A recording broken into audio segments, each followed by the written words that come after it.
Good morning. Constitution আমরা এগিয়েছিলাম, fundamental rights বেশ কিছুটা এগিয়ে গেছি। ফান্ডামেন্টাল রাইটসের যে লাস্ট ফান্ডামেন্টাল রাইট, 6টি ফান্ডামেন্টাল রাইটের লাস্ট ওয়ান, সেটা আমরা আলোচনা করব আজকে। রাইট টু কনস্টিটিউশনাল রেমেডিস বা সাংবিধানিক প্রতিবিধানের অধিকার। সাংবিধানিক প্রতিবিধানের অধিকার, রাইট টু কনস্টিটিউশনাল রেমেডিস, যেটা আর্টিকেল 32-তে বলা হয়েছে। এই আর্টিকেল 32-কে soul of the fundamental rights বলা হয়। Soul of the fundamental rights কোন আর্টিকেলকে বলা হয়? আর্টিকেল 32। ভেরি ইম্পর্টেন্ট প্রশ্ন। তো আগের ফান্ডামেন্টাল রাইটস বা মৌলিক অধিকার আমরা আলোচনা করে নিয়েছি। এখন এই সাংবিধানিক প্রতিবিধানের অধিকার, যেটা 32-তে আলোচনা হয়েছে, এবং তার সঙ্গে জাস্ট 33 আর 34 একটু করে বলে নেওয়া।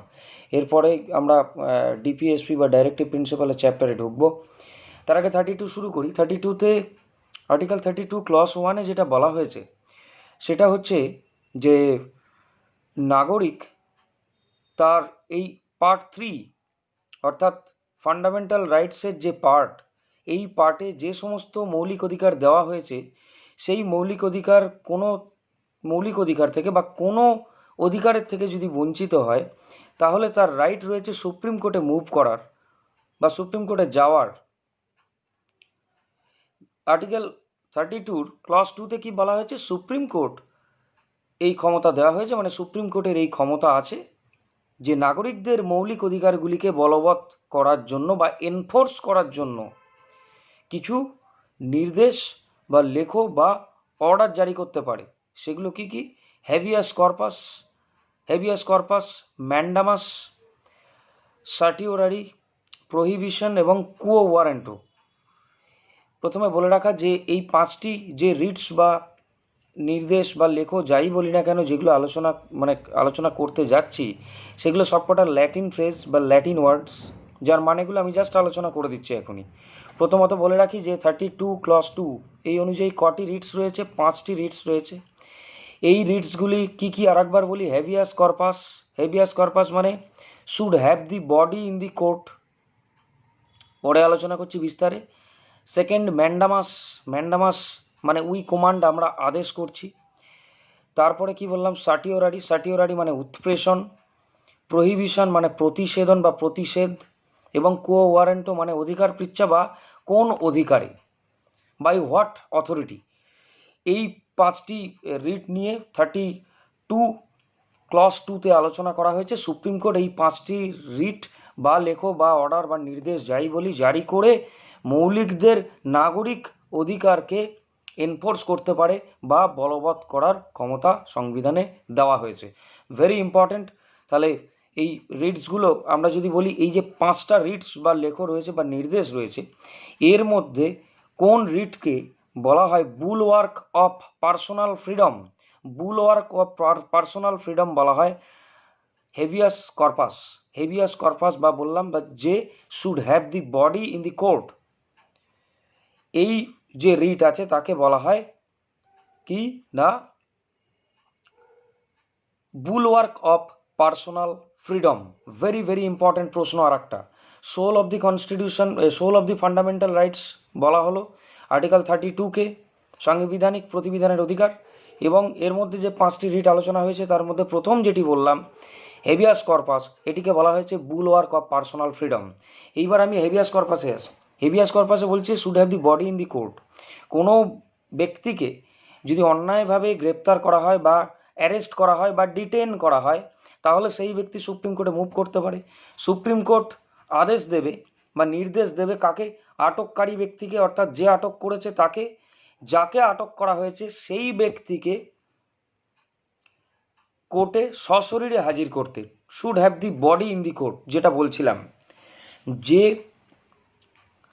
ব্যক্তিকে অ্যারেস্ট করা হয়েছে, আটককারী ব্যক্তি, তাকে নিয়ে কোর্টে হাজির হবে। এরপর জিজ্ঞাসাবাদ করা হবে যে কি কারণে তাকে অ্যারেস্ট করা হয়েছে। যদি কোর্ট বা আদালতের মনে হয় যে অন্যায়ভাবে তাকে ডিটেন করে রাখা হয়েছে বা অ্যারেস্ট করা হয়েছে বা আটক করা হয়েছে, তাহলে সেই ব্যক্তিকে রিলিজ করতে পারে, মুক্ত করতে পারে কোর্ট। একই বলা হচ্ছে habeas corpus, should have the body in the court. এখন এটা কি বললাম যে বুলওয়ার্ক অফ পার্সোনাল ফ্রিডম, বারবার বলছি, একবার মাথায় ঢুকে গেলে আর বেরোবে না।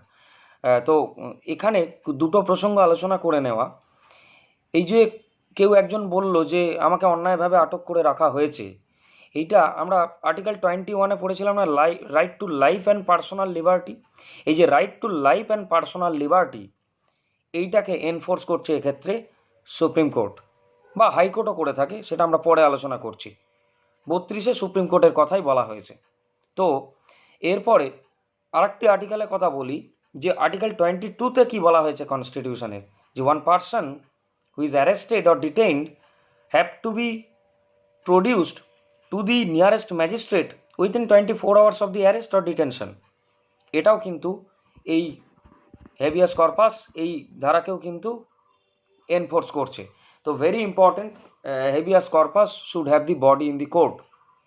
তারপরে কি, যে এরপরে যেটা বললাম, ম্যান্ডামাস উই কমান্ড, বা আমরা আদেশ করছি সুপ্রিম কোর্ট এবং হাইকোর্ট তার অধস্তন কোনো কোর্ট বা আদালতকে বা কোনো প্রতিষ্ঠানকে তার এখতিয়ারের মধ্যে কোনো পরিষেবা দেওয়ার জন্য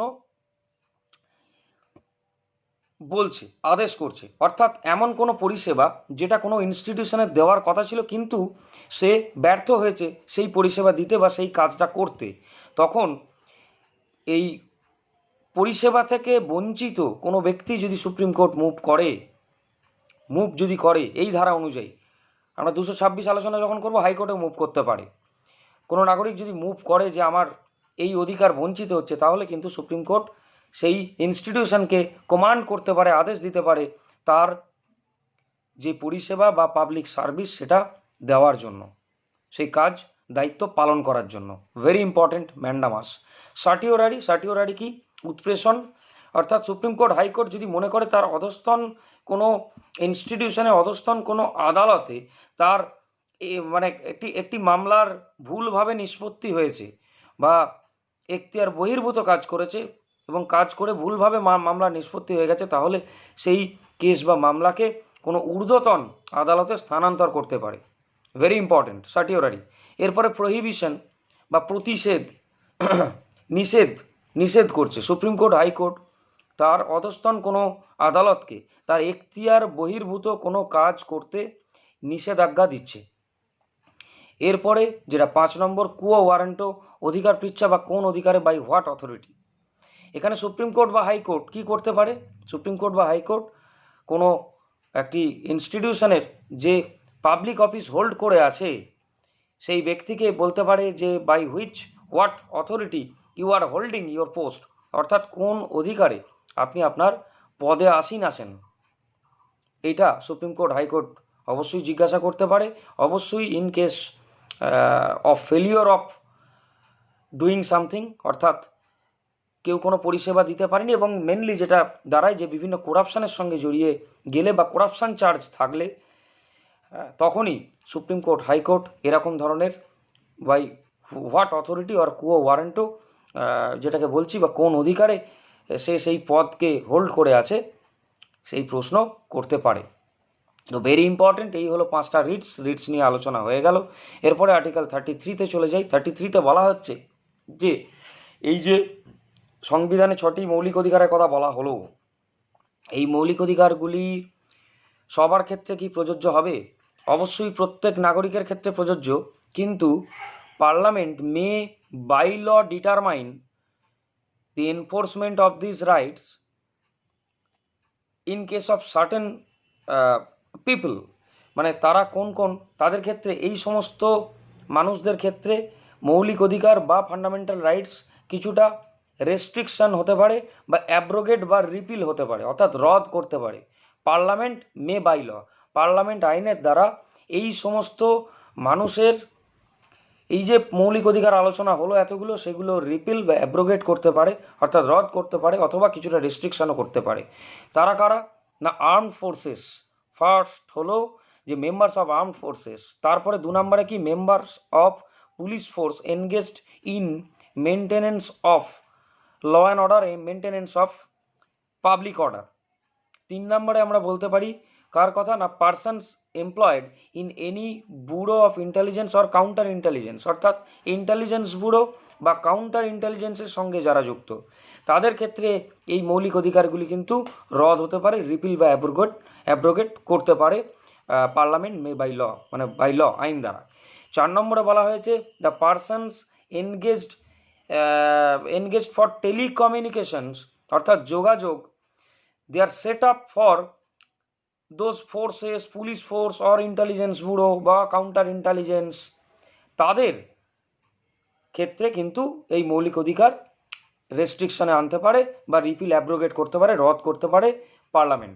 ভেরি ইম্পর্টেন্ট। তাহলে আর্মড ফোর্সেস, পুলিশ ফোর্সেস যারা ল অ্যান্ড অর্ডার বা পাবলিক অর্ডার মেনটেনেন্সের জন্য রয়েছে, কাউন্টার ইন্টেলিজেন্স ব্যুরোতে যারা রয়েছে, এবং counter intelligence bureau, armed force এবং হচ্ছে পুলিশ ফোর্স, এই সমস্ত ক্ষেত্রে টেলিকমিউনিকেশনের যারা যুক্ত রয়েছে যোগাযোগের জন্য, তাদেরও কিন্তু মৌলিক অধিকার যেগুলি আলোচনা হলো সেগুলি রিপিল বা অ্যাব্রোগেট করতে পারে এবং রেস্ট্রিকশন করতে পারে সংসদ বা পার্লামেন্ট। Very important. 34-এ ইনডেমনিটি, আর্টিকেল 34-কে বলা হয় ইনডেমনিটি অ্যাক্ট, ইনডেমনিফাই করতে পারে পার্লামেন্ট। অর্থাৎ এই যে মৌলিক অধিকারগুলি আলোচনা হচ্ছে, এই যে মৌলিক অধিকারগুলি আলোচনা হলো, এইগুলো রেস্ট্রিকশন হতে পারে কোথায় না, দেশের মধ্যে যদি কোনো মার্শাল ল যদি জারি করা হয়ে থাকে তাহলে সেখানে রেস্ট্রিকশান হতে পারে, রেস্ট্রিকশান থাকতে পারে এই মৌলিক অধিকারগুলি। এবং এই রেস্ট্রিকশান পালন করতে গিয়ে যদি কেউ, কোনো ব্যক্তি কোনো কাজ করে থাকে বা দায়িত্ব পালন করে থাকে তাহলে তাকে নিরাপদ করবে রাষ্ট্র বা পার্লামেন্ট।